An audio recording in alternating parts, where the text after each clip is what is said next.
Meta kienet jieħu sehem fil-programm dis-sett, tkellem il-Perit David Patch li bħala Kummissarju tal-Ambjent fl-Uffiċċju tal-Ombudsman ħejja rapport fuq l-iżvilupp tal-Mistra.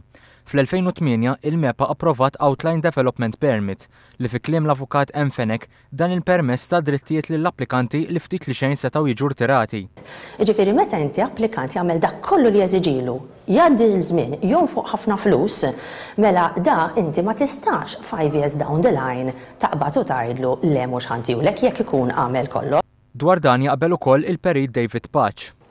Id-drup oriġinali kien naħseb meta approvaw l-outline taħt dak il-kondizzjonijiet. Il-kontroversja tal-Mistra qamet fil-31 ta' Ottubru, meta dakinhar il-Bord tal-MEPA ma approvax li l-Outline Development Permit jiġi revokat.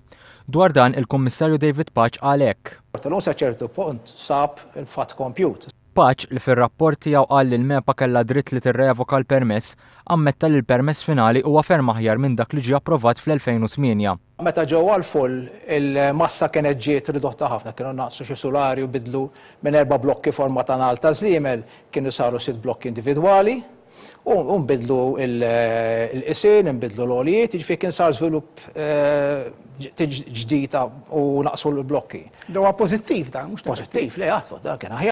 Min-naħa tagħha, l-avukat Fenek qed tisħaq li m'hemmx każ. Ġifieri ir-rikjesta fl-opinjoni li tagħna hija preskritta, iżda anki jekk wieħed jaras dik m'għandniex taqsam mal-merti, jekk wieħed iħares lejn il-merti, artiklu 77 huwa speċifiku ħafna. Aħna nemmnu li assolutament m'hemmx lok sa revoka.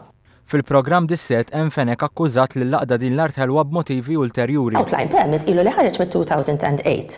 U allura l-ewwel domanda li kienu saqsew lill-klijenti kienet jekk din l-art ħelwa verament ħasbet li jtramitet ta' artiklu 77 għax artiklu 77 li tik id-dritt tar-revoka, verament kellhom grounds tar-revoka għalfejn stennew 5 snin.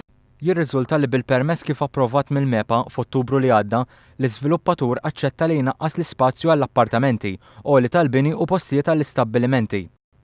Fenek attakkat ukoll ir-rapport tal-Kummissarju fl-Uffiċċju tal-Ombudsman għaliex dan ippubblikah qabel ma sema l-verżjoni tagħhom.